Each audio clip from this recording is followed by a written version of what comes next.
بسم اللہ الرحمن الرحیم۔ مجھ سے ابو ہریرہ رضی اللہ عنہ نے بیان کیا اور انہوں نے رسول اللہ صلی اللہ علیہ وسلم سے سنا، آپ صلی اللہ علیہ وسلم فرما رہے تھے کہ تمہارا خزانہ جس میں زکوٰۃ نہ دی گئی ہو قیامت کے دن گنجے ناک کی شکل اختیار کرے گا۔ استغفر اللہ۔ اس جنگل میں آپ نے کیوں قیام کو پسند کیا؟ فرمایا کہ ہم شام میں تھے، مجھ میں اور وہاں کے حاکم معاویہ رضی اللہ عنہ میں اختلاف ہو گیا۔ میں نے یہ آیت پڑھی کہ اور جو لوگ سونا اور چاندی جمع کر کے رکھتے ہیں اور اس کو خرچ نہیں کرتے اللہ کی راہ میں، آپ انہیں ایک دردناک عذاب کی خبر سنا دیں۔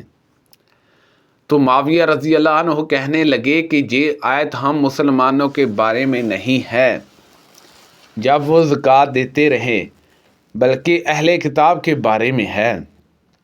فرمایا کہ میں نے اس پر کہا کہ یہ ہمارے بارے میں بھی ہے اور اہل کتاب کے بارے میں بھی ہے۔ ہم عبداللہ بن عمر رضی اللہ عنہما کے ساتھ نکلے تو انہوں نے کہا کہ جب مذکورہ والا آیت زکوٰۃ کے حکم سے پہلے نازل ہوئی تھی، پھر جب زکوٰۃ کا حکم ہو گیا تو اللہ تعالیٰ نے زکوٰۃ سے مالوں کو پاک کر دیا۔ رسول اللہ صلی اللہ علیہ وسلم نے حجۃ الوداع کے خطبے میں فرمایا کہ دیکھو زمانہ پھر اپنی پہلے اسی حجات پر آ گیا ہے جس پر اللہ تعالیٰ نے آسمانوں اور زمین کو پیدا کیا تھا۔ سال 12 مہینے کا ہوتا ہے، ان میں 4 حرمت والے مہینے ہیں، 3 تو لگاتار یعنی ذی القعدہ، ذی الحج اور محرم، اور چوتھا رجب المضر جو جمادی الاخر اور شعبان کے درمیان میں پڑتا ہے۔ مجھ سے ابو بکر صدیق رضی اللہ عنہ نے بیان کیا، انہوں نے کہا میں غار ثور میں نبی کریم صلی اللہ علیہ وسلم کے ساتھ تھا۔ میں نے کافروں کے پاؤں دیکھے جو ہمارے سر پر کھڑے ہوئے تھے۔ ابو بکر صدیق رضی اللہ عنہ گھبرا گئے اور بولے یا رسول اللہ صلی اللہ علیہ وسلم، اگر ان میں سے کسی نے ذرا بھی قدم اٹھائے تو وہ ہم کو دیکھ لے گا۔ آپ صلی اللہ علیہ وسلم نے فرمایا کہ تو کیا سمجھتا ہے ان 2 آدمیوں کو کوئی نقصان پہنچا سکے گا جن کے ساتھ تیسرا اللہ تعالیٰ ہو؟ سبحان اللہ عز و جل۔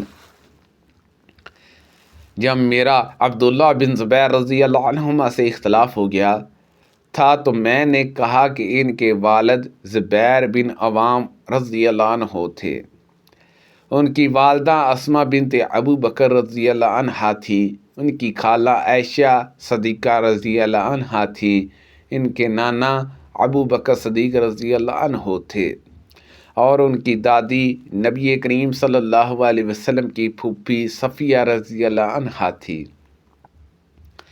عبداللہ بن محمد نے بیان کیا کہ میں نے سفیان بن عیان سے پوچھا کہ اس روایت کی سند کیا ہے، تو انہوں نے کہنا شروع کیا حدثنا، ہم سے حدیث بیان کی، لیکن ابھی اتنا ہی کہنا پائے تھے کہ انہیں ایک دوسرے شخص نے دوسری باتوں میں لگا دیا اور راوی کا نام ابن جرجہ وہ نہ بیان کر سکے۔ ابن عباس اور ابن زبیر رضی اللہ عنہما کے درمیان بیعت کا جھگڑا پیدا ہو گیا تھا۔ میں صبح کو ابن عباس رضی اللہ عنہما کی خدمت میں حاضر ہوا اور عرض کیا آپ عبداللہ بن زبیر رضی اللہ عنہما سے جنگ کرنا چاہتے ہیں، اس کے باوجود کہ اللہ کے حرم کی بے حرمتی ہوگی؟ ابن عباس رضی اللہ عنہما نے فرمایا معاذ اللہ، یہ تو اللہ تعالیٰ نے ابن زبیر اور بنو امیہ ہی کے مقدر میں لکھ دیا ہے کہ وہ حرم کی بے حرمتی کریں۔ اللہ کی قسم میں کسی صورت میں بھی اس بے حرمتی کے لیے تیار نہیں ہوں۔ حضرت ابن عباس رضی اللہ عنہما نے بیان کیا کہ لوگوں نے مجھ سے کہا تھا کہ ابن زبیر سے بیعت کر لو، میں نے ان سے کہا کہ مجھے ان کی خلافت کو تسلیم کرنے میں کیا تامل ہو سکتا ہے۔ ان کے والد نبی کریم صلی اللہ علیہ وسلم کے حواری تھے۔ آپ کی مراد زبیر بن عوام سے تھی۔ ان کے نانا صاحب غار تھے۔ اشارہ ابو بکر صدیق رضی اللہ عنہ کی طرف تھا۔ ان کی والدہ صاحب نطقیان تھی، یعنی اسماء رضی اللہ عنہا۔ ان کی خالہ ام المومنین تھی، مراد عائشہ صدیقہ رضی اللہ عنہا سے تھی۔ ان کی پھوپھی نبی کریم صلی اللہ علیہ وسلم کی زوجہ محترمہ تھی، مراد خدیجہ رضی اللہ عنہا سے تھی۔ ابن عباس کی مراد ان باتوں سے یہ تھی کہ وہ بہت سی خوبیوں کے مالک ہیں اور نبی کریم صلی اللہ علیہ وسلم کی پھوپھی ان کی دادی ہیں۔ اشارہ صفیہ رضی اللہ عنہا کی طرف تھا۔ اس کے علاوہ وہ خود اسلام میں ہمیشہ صاف کردار اور پاک دامن رہے اور قرآن کے عالم ہیں، اور اللہ کی قسم اگر وہ مجھ سے اچھا برتاؤ کریں تو ان کو کرنا ہی چاہیے، وہ میرے بہت قریب کے رشتہ دار ہیں، اور اگر وہ مجھ پر حکومت کریں تو خیر حکومت کریں، وہ ہمارے برابر کے عزت والے ہیں۔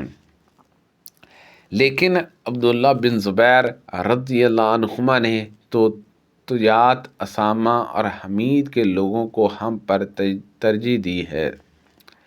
ان کی مراد مختلف قبائل یعنی بنو سعد، بنو طیات، بنو اسامہ اور بنو اسد سے تھی۔ ادھر ابن ابی العاص بڑی عمدگی سے چل رہا ہے، یعنی عبد المالک بن مروان مسلسل پیش قدمی کر رہا ہے، اور عبداللہ بن زبیر رضی اللہ عنہما نے اس کے سامنے دم دبا لی ہے۔ ہم ابن عباس رضی اللہ عنہما کی خدمت میں حاضر ہوئے تو انہوں نے کہا کہ ابن زبیر پر تمہیں حیرت نہیں ہوتی؟ وہ اب خلافت کے لیے کھڑے ہو گئے ہیں۔ تو میں نے ارادہ کر لیا کہ ان کے لیے محنت و مشقت کروں گا کہ ایسی محنت اور مشقت میں نے ابو بکر اور عمر رضی اللہ عنہما کے لیے بھی نہیں کی، حالانکہ وہ دونوں ان سے ہر حیثیت سے بہتر تھے۔ میں نے لوگوں سے کہا کہ وہ رسول اللہ صلی اللہ علیہ وسلم کی پھوپھی کی اولاد میں سے ہیں۔ حضرت زبیر رضی اللہ عنہ کے بیٹے اور ابو بکر رضی اللہ عنہ کے نواسے، خدیجہ رضی اللہ عنہا کے بھائی کے بیٹے، عائشہ رضی اللہ عنہا کی بہن کے بیٹے۔ لیکن عبداللہ بن زبیر نے کیا کیا؟ وہ مجھ سے غرور کرنے لگے۔ انہوں نے نہیں چاہا کہ میں ان کے خاص مصابوں میں رہوں۔ اپنے دل میں کہا، مجھ کو ہرگز یہ گمان نہ تھا کہ میں تو ان سے ایسی عاجزی کروں گا اور وہ اس پر بھی مجھ سے راضی نہ ہوں گے۔ خیر، اب مجھے امید نہیں کہ وہ میرے ساتھ بھلائی کریں گے۔